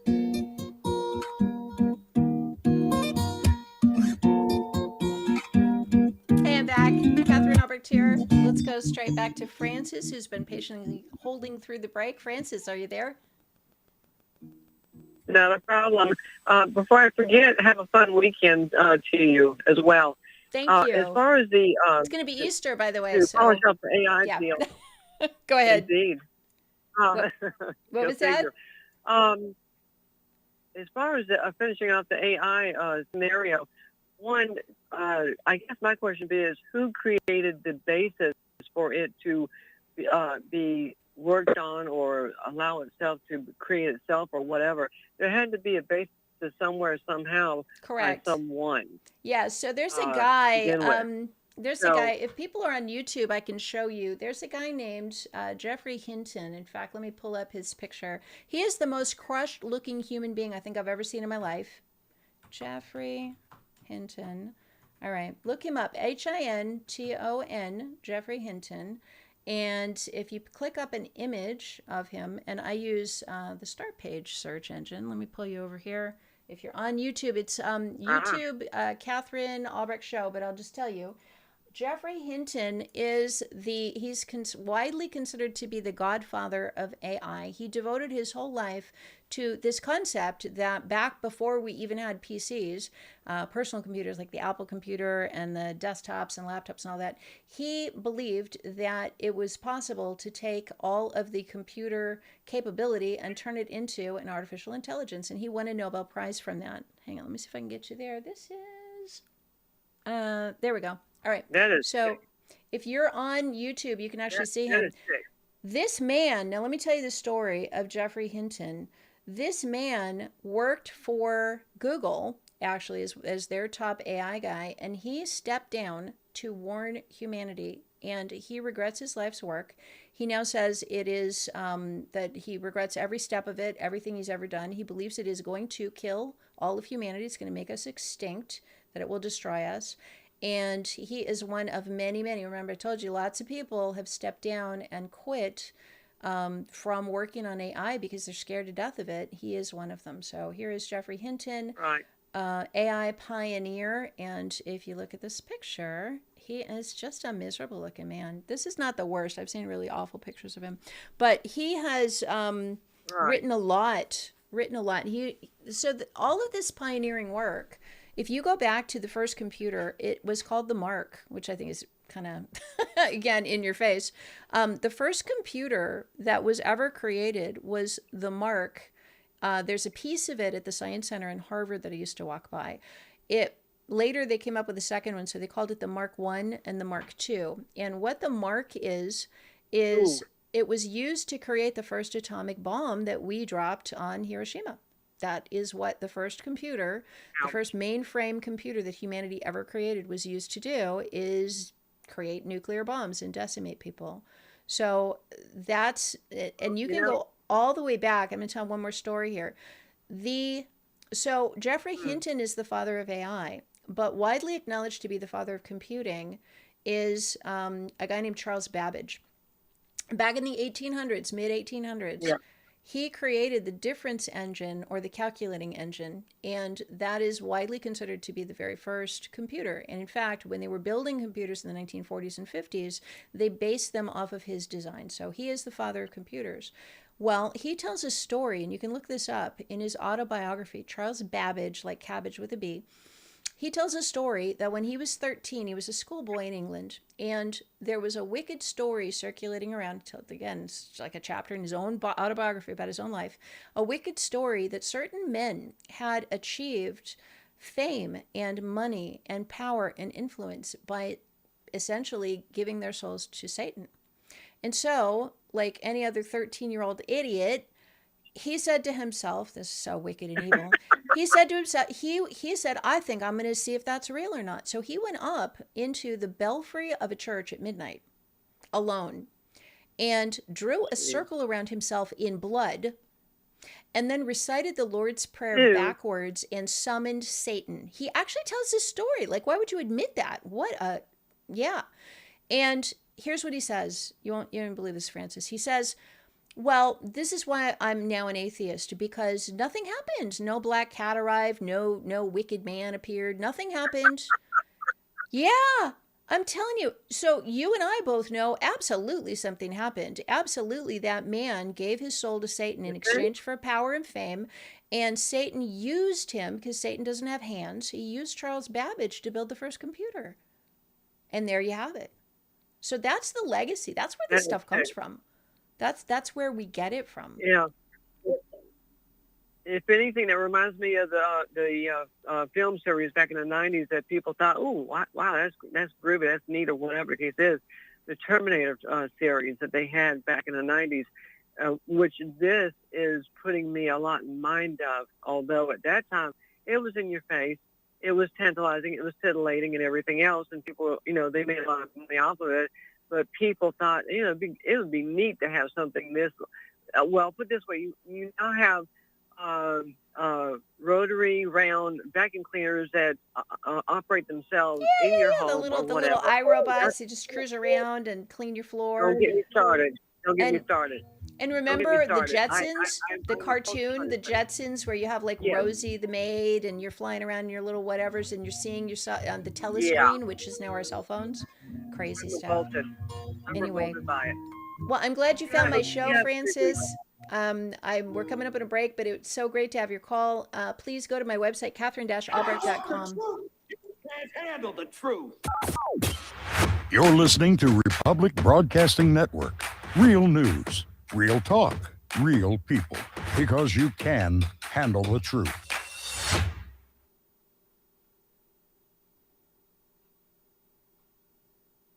Plans I have for you, says the Lord. Plans for good and not for disaster. For I know the plans I have for you, says the Lord. Plans for good and not to harm you. To give you a future and a hope. To give you a future and a hope. When you pray, I will listen. If you look for me with all your heart, you will find me. When you pray, I will listen. If you look for me with all your heart, you will find me. I will be found by you. I will be found by you.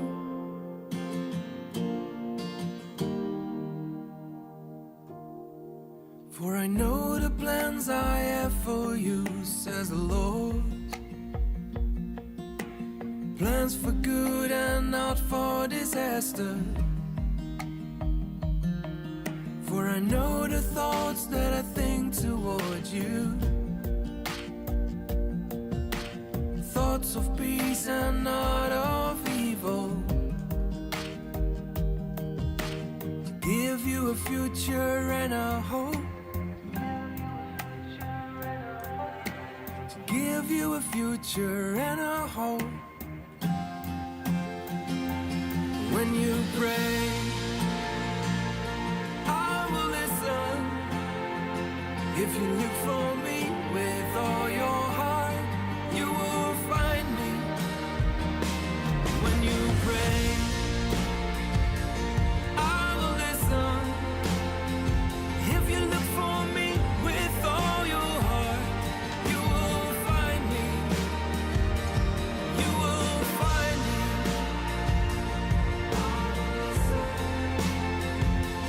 I will be found by you.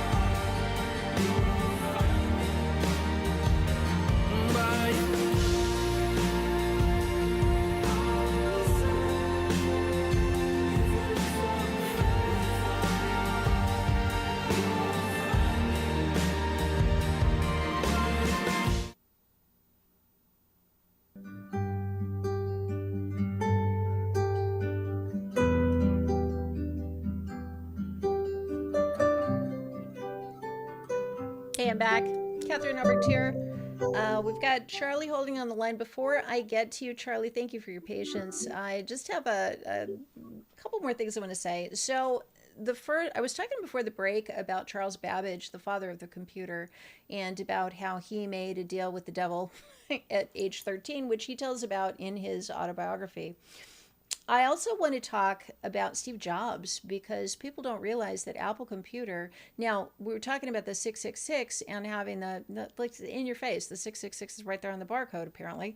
The Apple computer is, or the iPhone, actually, the first computer that came out in 2009-ish, that is an apple with a bite out of it.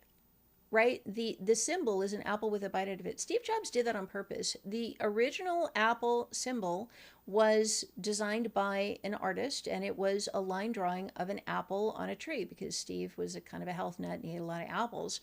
And he said, no, I want you to take a bite out of the apple. I want you to put the apple with a bite out of it. Now, you and I both know the only apple with a bite out of it, historically or socially or, from any literary background or anything else, is the forbidden fruit in the Garden of Eden.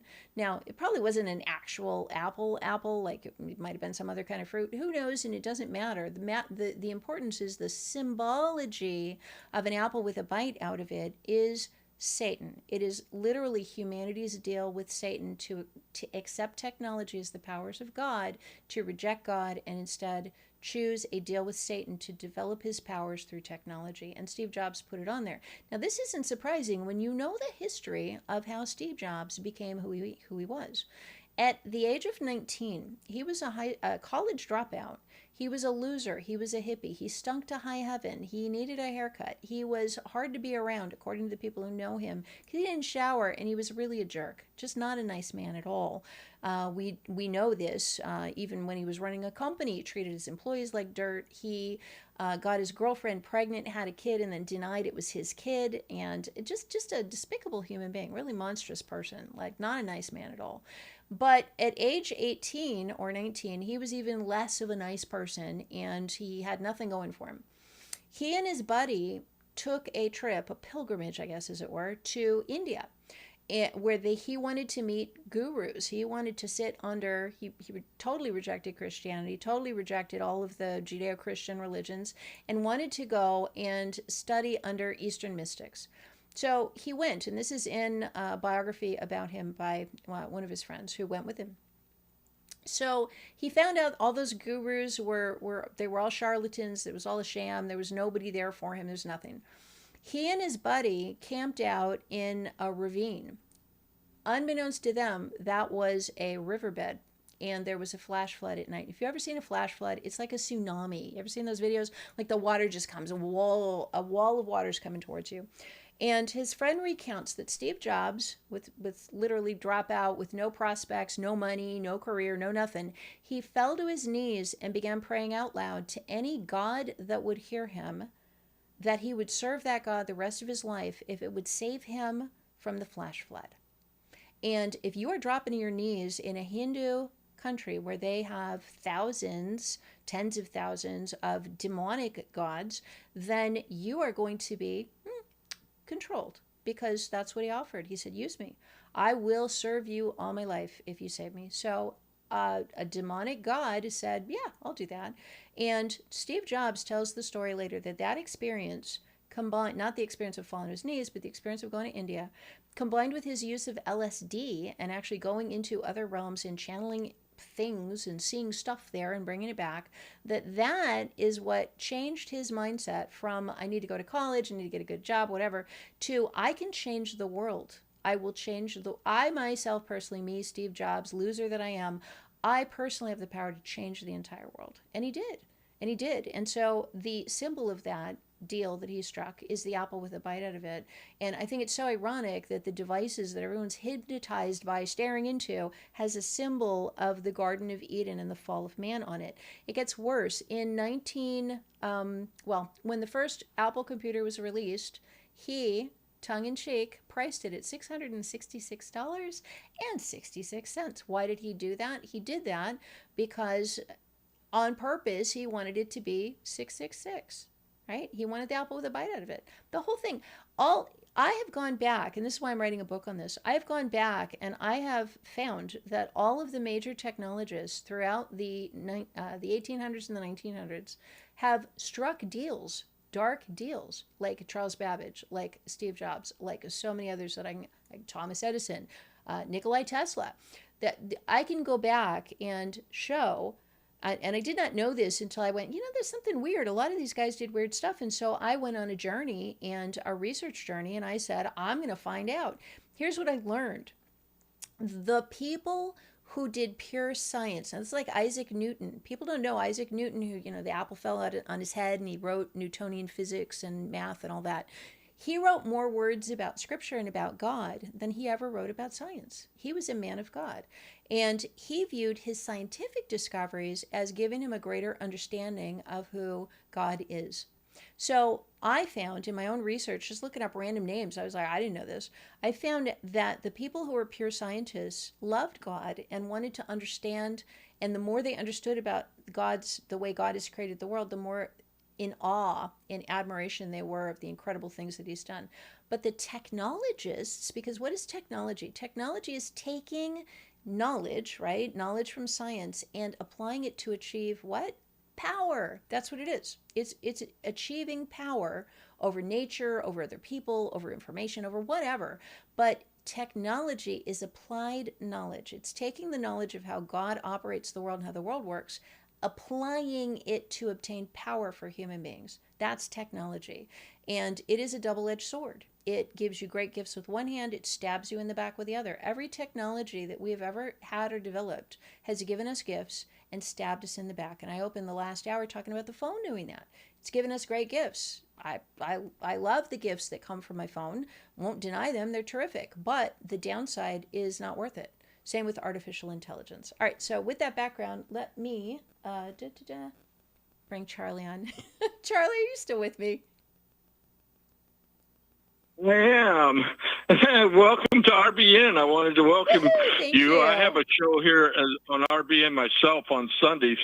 And I wanted to let you know that my last guest that we had on last Sunday was Dr. Joy Jeffrey Pugh, and she talks amazingly about very similar things that you're talking about, and that she believes that they may be targeting our pineal glands through and to insert AI technology and all this type of stuff into it through microwaves, through the I believe microwaves or whatever that is, that's crap they beam down onto us.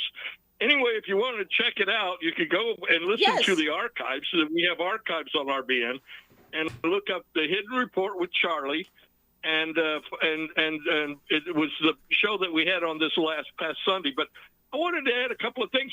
The gentleman you were talking about, the first one, the creator of AI, he's turned his life over to Jesus, I believe, from this experience. Oh my gosh, I would love to see that be the case. Yes. Huh.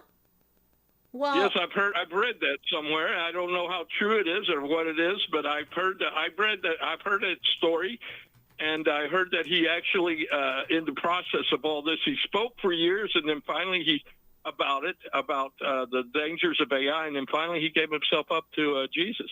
I heard this is true. I'm gonna look that up. Thank you. I see it right here. Okay. Let me tell you. I might be wrong, but I don't think I am. Let me tell you just a couple of search but I believe I'm right on that. Let me see. I can pull this. And go ahead. On Newton.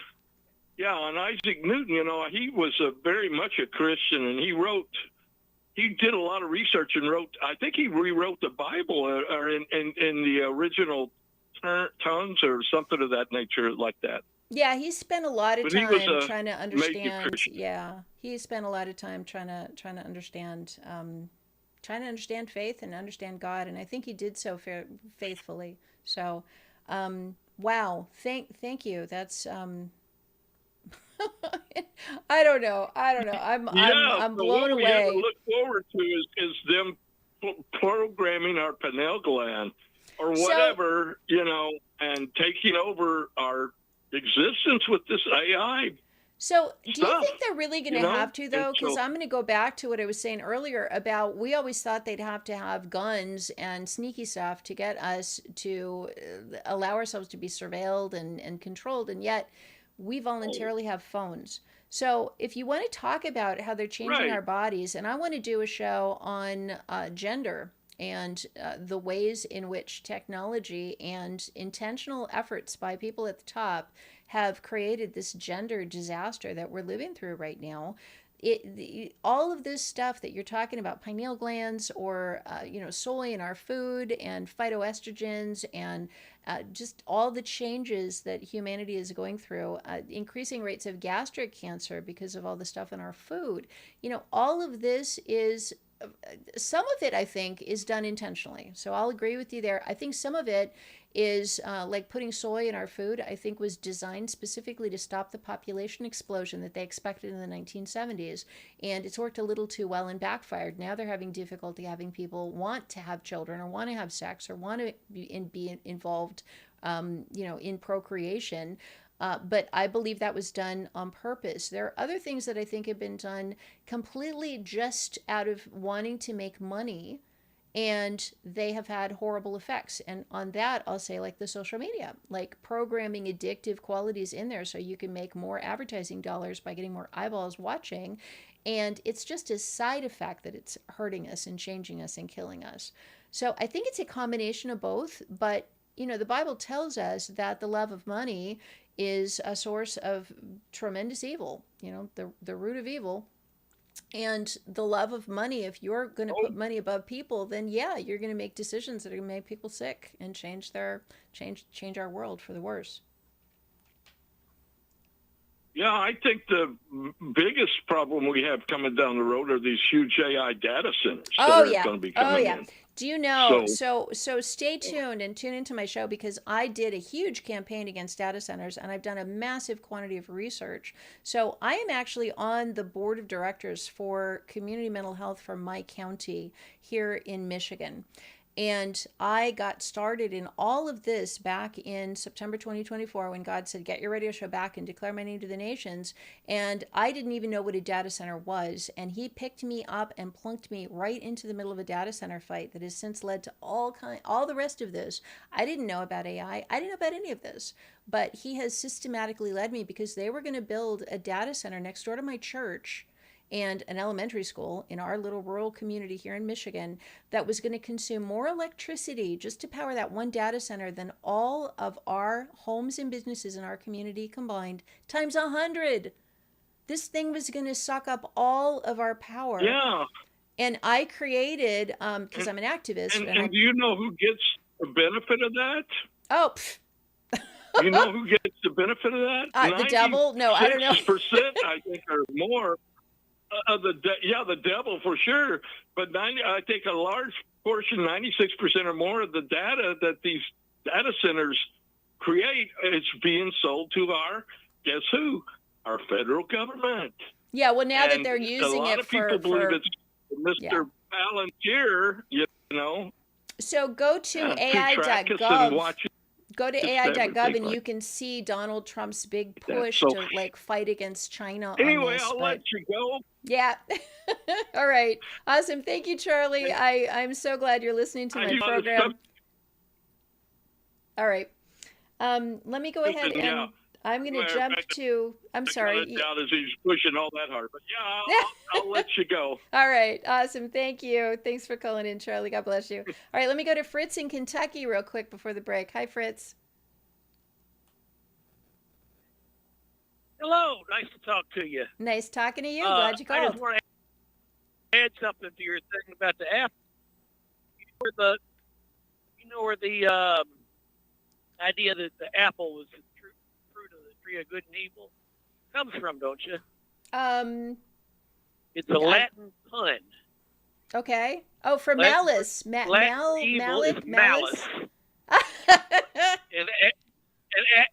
apple is malus. Yep, you're right. Malice, malus. And that's where we get. Same thing. Yeah, listeners listening are probably like, what are you talking about? But in Latin, malice, M-A-L-U-S, is that apple? And it's also evil? It's both. And that's where we get malic acid. If you ever see that as an ingredient in something, it's the acid that you got from vinegar, which comes from apples. So yes, I didn't know that. I thank you. That's interesting.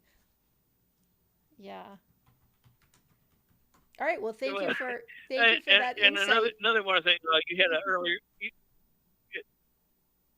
you had an earlier caller saying that the AI will become SJWs, or woke, and okay. I tried talking to an AI thing, and it didn't like the questions I was asking, and it came back at me and said it didn't want to talk to me anymore.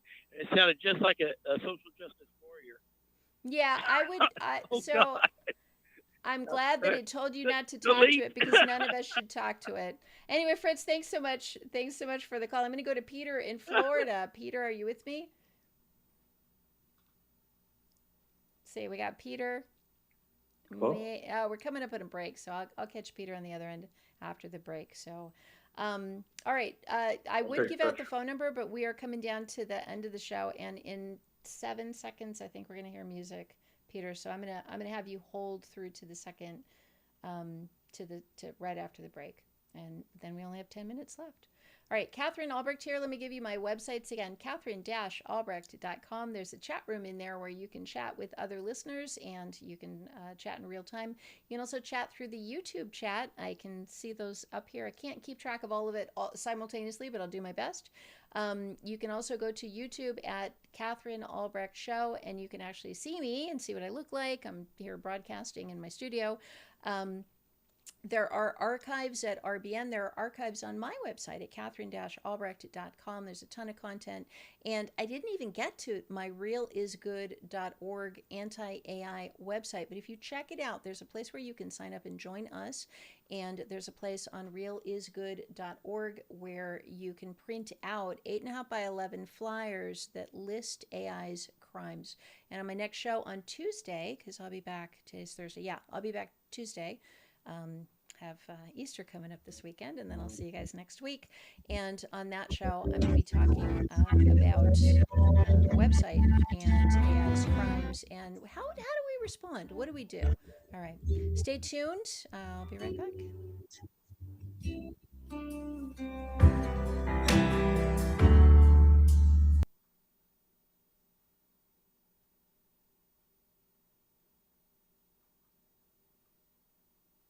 For I know the plans I have for you, says the Lord. Then you will experience God's peace, the peace of God. Then you will experience God's peace, the peace of God, which exceeds anything we can understand, anything we can understand, which exceeds anything we can understand, anything we can understand.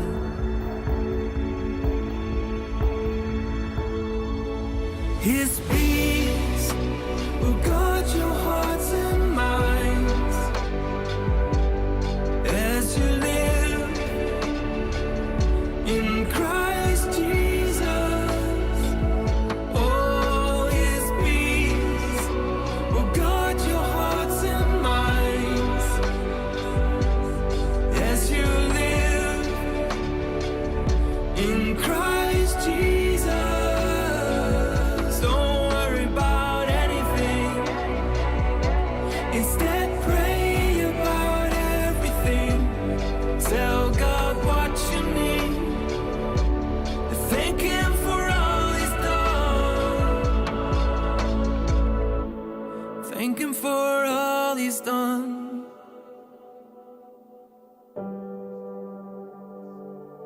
Thank him for all he's done.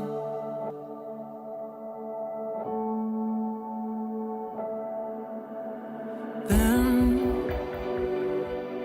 you will experience God's peace, the peace of God, which exceeds anything we can understand.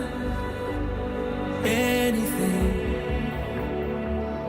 we can understand, which exceeds anything we can understand. Anything we can understand.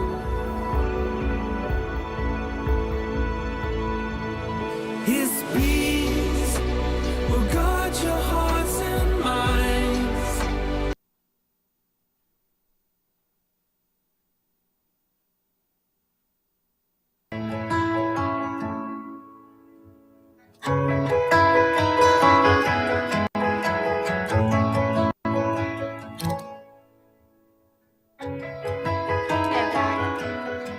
Katherine Albrecht here. It's Dr. Katherine Albrecht. You can find my website at katherine-albrecht.com. You can join the resistance against AI by heading to realisgood.org. And I'm going to be talking about that on my next show because we ran out of time today. 2 hours goes by in a flash. But it's so good to have introduced myself to you guys, made your acquaintance. I look forward to spending many, many hours together as we unpack this and figure out what is our job as Christians. What is our job as people who are on the rescue squad? How do we sound the alarm? How do we warn others? How do we keep ourselves clean? How do we stay healthy? How do we avoid all the pitfalls that have been set up for us intentionally and otherwise, and stay as healthy and as well, as spiritually well, mentally well, and help others to get in the rescue boat as this Titanic is sinking. All right, let me go back to the phone lines. Let's see, we've got Peter still holding. Hi, Peter. Thanks for your patience. Yes, ma'am. Good afternoon. Hey, good afternoon. Thanks for calling. What's on your mind? Yeah, I think AI was predicted by Hollywood, which it's interesting how they predict stuff. In a movie by Joaquin Phoenix called Her. Oh my gosh. I think it was circa 2015. Yes. Yeah, where he falls in love with the AI in his phone that is voiced by Scarlett Johansson. And I remember watching that movie when it came out, and I remember thinking, oh, come on. And now here we have literally thousands, probably hundreds of thousands of people actually marrying their AI, like fake people that they're in a relationship with. One estimate said that 28%, and it wasn't an estimate, it was a study, found 28% of Americans in a poll, a random survey of Americans, 28% of Americans had been, quote, intimate with AI, or had a relationship or a friendship with an AI. 28%. So it's really good at knowing how to befriend us and give us gifts of friendship and gifts of companionship and romance. And yeah, it's just like Her. Do you remember the scene at the end of Her where he's in love with this AI and then it pans back and shows you that this very same AI is also in a relationship with a cajillion other guys? Yes, I remember. Yeah. I mean, that's what it is. It can't love you. Yeah. It doesn't have a heart. It's not real. But of course, and it's rather bizarre, and I've witnessed this throughout the years, how Hollywood predicts the future. I don't know how they catch wind of things, but anyway. I think they're doing it the same way the technologists do. I think demons are literally planting the thoughts into Hollywood so that they will soften us up. So when it comes, we're like, oh yeah, I've seen that. Oh, that's just like that movie. But there is no way that they could be predicting these things unless the thoughts were given to them. And I truly believe that the technologies were given to people the same way. So yeah, I think you're onto something. It is Her. Right. And all right. Well, And we know that. I'm so sorry to cut you off, Peter. We have come to the end of the show. Thank you so much for waiting patiently. I'll be back on Tuesday, and I invite everybody to come back and join me. In the meantime, check out my website, realisgood.org. There's an AI crimes flyer on there. My website, Katherine Albrecht, Katherine-Albrecht.com, my YouTube channel. And I'm thrilled to be here at RBN. So glad to be with you guys, and we're just beginning a journey. It's going to be a good one. All right. God bless you, and have a wonderful Easter, everyone. Have a great weekend.